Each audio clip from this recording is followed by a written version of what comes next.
Salut! Hey! Aujourd'hui, je vais te faire une petite critique des écouteurs de Shokz. Ça, c'est les Open Run Pro 2. Produit que j'utilise depuis un peu plus qu'un mois et que j'adore. Des petites contraintes, mais clairement, c'est les écouteurs que je vais utiliser pas mal tout le temps aujourd'hui. Je vais quand même te faire une petite rétrospective de qu'est-ce qui m'a amené là.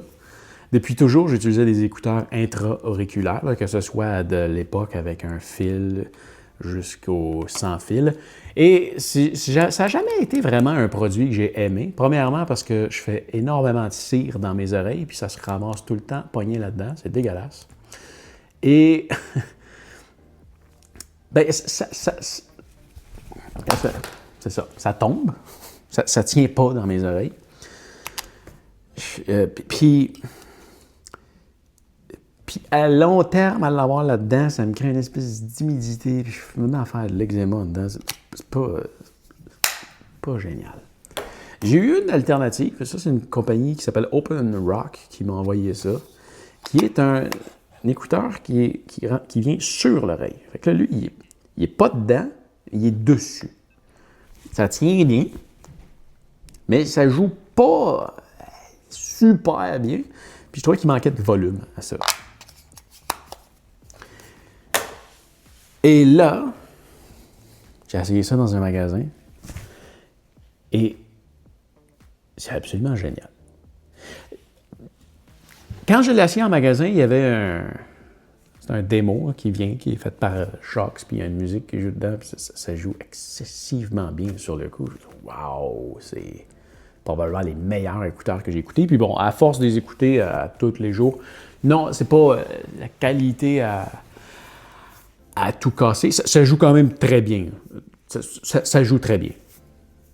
Mais il n'y a rien qui remplace l'expérience d'écouter une musique assis devant une paire de colonnes. Il n'y a aucun écouteur que j'ai essayé qui m'a donné cette expérience-là. Et ça fait pas ça fait pas exception. Donc, ça donne une bonne qualité de son, mais je pense que mes petits Sennheiser comme ça, ils jouent mieux. Disons qu'ils offrent peut-être une variété de fréquences un peu plus large, un peu plus de basse, un peu plus d'aigu. Mais quand même, c'est impressionnant. Donc, qualité de sonore, ça va. Tenue sur la tête, il n'y a rien à faire. Ça ne tombera pas. Jamais. Jamais. Je te dis, ça ne tombera pas. C'est déposé sur ton oreille, puis c'est pris un petit peu en serre sur ta tête. Donc, ça ne tombera pas, ça ne bougera même pas. Donc ça, c'est un truc qui est absolument génial. Par contre, l'encombrement sur la tête. Bon, il y a deux modèles qui se font. Ça, c'est le régulier, puis tu as le modèle petit. Je me suis demandé, quand je l'ai reçu, si j'aurais peut-être dû prendre le petit, parce que tu vois ici, en arrière, il y a... regarde, je peux mettre 3 doigts, là. Le truc là, c'est que quand tu bouges, regarde, tu vois là, ça vient de tirer. Fait que si j'avais pris le petit, c'est ça que ça ferait à chaque fois que je lèverais la tête. Fait que cette espèce de gap-là que tu as en arrière sert à ce que tu puisses faire des mouvements avec ta tête sans que ça veuille s'en aller. Donc, regarde, quand tu commandes, il y a des mesures pour ta tête. Commande le bon modèle. Fie-toi juste à ce qu'ils disent. C'est plus que tant de centimètres, c'est le grand, puis sinon, c'est le petit. Donc, voilà. Par contre, ça peut devenir gossant un petit peu si, en hiver, tu vas te mettre un cache-cou. Là, tu vois, comme ça, c'est pas tant gossant. Ça va bien. Je pense que c'est quand je viens qu'à mettre une tuque que là, ça vient comme pousser un petit peu en arrière. Ça, c'est moins génial. Mais tu finis par le place. Ça te prend juste un certain ajustement supplémentaire pour que ce soit confortable. J'ai pas fait de vélo encore, mais je l'ai essayé avec mon casque et je crois que ça va être génial. En fait, tu vois, présentement, j'ai rien senti. Tantôt, quand je l'ai essayé, ça a fait une petite pression, j'ai bougé un petit peu, mais ça tient super bien. C'est génial, ça, j'ai vraiment hâte de l'essayer. Le truc qu'il y a, c'est que avec ces écouteurs-là, on dirait que quand je m'y mets dans l'oreille, déjà en vélo, ça te crée une espèce de bruit de vent dans tes oreilles. Et quand je rajoute ça, on dirait que ça l'amplifie encore, puis il faut que je mette le volume de ces écouteurs-là tellement fort pour arriver à entendre la musique que je me dis, ah ben ouais, je suis en train de me péter les tympans, ça n'a pas de bon sens. Puis ça, pour vrai, je pense que ça va être bien. Bon, taille du boîtier. Ça, c'est un boîtier absolument génial. Tu as 2 écouteurs qui rentrent dedans, tu leur fermes, ça leur charge. C'est génial. Je vais te montrer le boîtier des Shokz. Je pense qu'il rentre 10 fois dedans. Non, j'exagère, mais c'est énorme. C'est énorme. Je pense qu'il y aurait peut-être, probablement, essayé de faire de quoi, au moins de plus mince. Mais oui, clairement. Je veux dire, là, ça a besoin d'être haut parce que ça, il faut que ça rentre là. Mais là, c'est rempli de vide, ça. C'est énorme. Tu le fermes avec un zip. Puis, c'est pas juste ça. Quand tu rentres tes écouteurs là-dedans, ben, ils s'éteignent puis ils se rechargent. Là, ils sont juste dedans, puis ils s'éteignent pas, puis ils se rechargent pas. C'est une certaine adaptation. Bon, regarde, admettons, je veux mettre ces écouteurs-là. Hein. J'ouvre le caisse, je mets les 2 écouteurs, puis là, ça vient de dire connected. Fait que c'est branché sur mon téléphone, c'est prêt à jouer that's it. Puis quand que je veux les ranger, bam, c'est fait, ils sont déconnectés, ils sont en train de se recharger. Là, ça, ben c'est ça. Faut que tu décipes, tu sors, tu le prends, tu le mets sur tes oreilles. Puis là, il faut que tu appuies sur le bouton Power, là, que tu le maintiennes. Puis là, tu entends un petit bruit, puis là, il est allumé. Ça vient de dire que les batteries est à médium. Puis là, ça vient de se connecter. Puis quand tu finis, si tu fais juste... Parce que c'est une petite courbe d'apprentissage. Si tu fais juste ça comme ça, puis tu les mets dedans, ce qui se passe, c'est que là, c'est toujours connecté sur mon téléphone. Ils ne s'éteindront pas. Puis quand je vais recevoir un appel tantôt, ben je ne l'entendrai pas parce qu'il va sonner là-dessus. Puis il ne s'éteindra pas tant que la batterie ne sera pas vide. Puis ça peut être là. Fait que avant de les enlever, il faut que tu penses à... Pendant que tu l'as sur le bas des oreilles, tu n'es pas obligé, là, mais il faut que tu maintiennes ton power ici. Là, il vient de s'éteindre, puis là, tu peux le ranger. Et il ne se rechargera pas. Si tu veux le recharger, tu as une petite porte ici qu'il faut que tu ouvres à force de quelques répétitions. Et c'est un connecteur USB-C, au moins, c'est un fil standard. Mais c'est ça. Si je m'en vais quelque part à pied et que je me dis que je vais passer la soirée là, j'amènerai pas ça. J'aime ça partir avec rien. Fait que je vais juste le laisser traîner sur le comptoir à quelque part. Puis je vais essayer d'y repenser avant de partir, de ne pas les oublier. Ouais.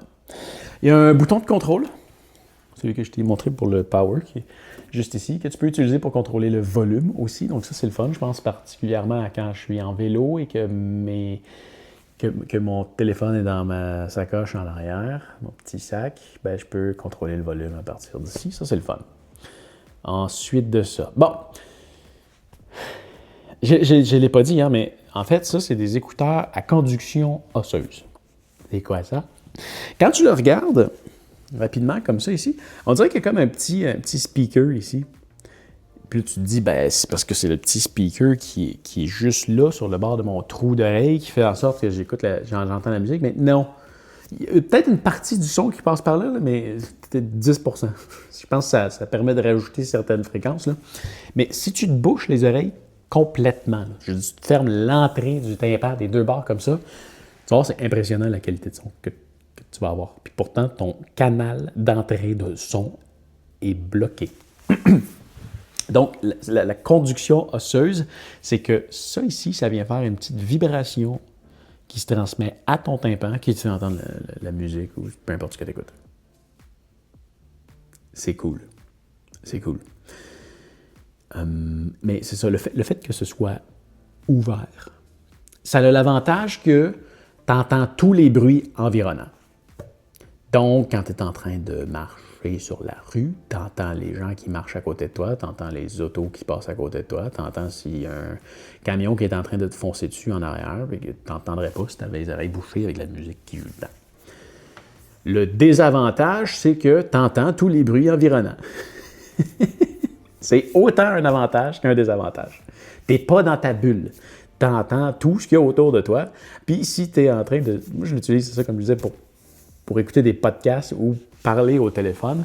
Mais quand je suis dans une conversation au téléphone, la gestion que le casque fait pour couper les bruits négatifs pour la personne à qui tu parles est quand même bonne. Mais elle ne la fait pas pour toi. Fait que s'il y a un gros camion qui est en train de me passer à côté, moi, j'entends plus rien. J'entends juste le gros camion qui me passe à côté. Par contre, ce qui est bien, c'est que tu peux te boucher les oreilles, puis tu vas entendre. Mais il faut que tu te bouches les oreilles. Donc, c'est autant un avantage qu'un inconvénient. Je pense, par exemple, si tu veux aller au gym puis être dans ta bulle, amène pas ça. Tu vas entendre la musique du gym en plus de ta musique. C'est mauvais. Je pense que si tu vas dans une bibliothèque, c'est peut-être assez discret parce que quand même, les gens n'entendent pas vraiment ce qui joue là. C'est ton tympan qui vibre. Il y a un petit quelque chose. Je dis, si je vais me coller proche de quelqu'un qui est en train de les utiliser, je vais être capable d'entendre un peu, mais c'est quand même vraiment discret. Ouais. Le volume est assez puissant, je l'utilise rarement au maximum. Je pense qu'en vélo, ça va le faire, mais je l'ai pas essayé encore. Et voilà, la qualité des appels, c'est bien. Voilà. C'est un beau produit. Vraiment, c'est celui que j'utilise tout le temps. Je pense pas que c'est fait pour tout le monde, mais si tu es tanné de te mettre quelque chose dans les oreilles ou si tu veux juste entendre les bruits environnants, ça, c'est absolument génial. C'est pas forcément légal non plus à vélo. Là, regarde les réglementations par rapport à où est-ce que tu vis. Ici, ça ne l'est pas. Je ne peux pas en vélo, là, je ne pourrais pas utiliser ça. Bon, je pense que d'écouter de la musique à tue-tête pendant que tu es en vélo dans le trafic, c'est un peu un truc de sélection naturelle. Sur la piste cyclable, je ne sais pas si j'ai le droit, là, mais je le fais. Je le fais. Je suis tout seul dans ma bulle, en plus, souvent la nuit. Il n'y a pas de trafic. Ça va. Je le fais. Je te dis pas de le faire, je te dis je le fais. Voilà. Ouais. Donc, si jamais c'est un produit qui t'intéresse, il y a un lien dans la description. Tu peux passer par là pour le commander. Je fais une commission quand tu passes par là. Donc, si tu l'utilises, merci.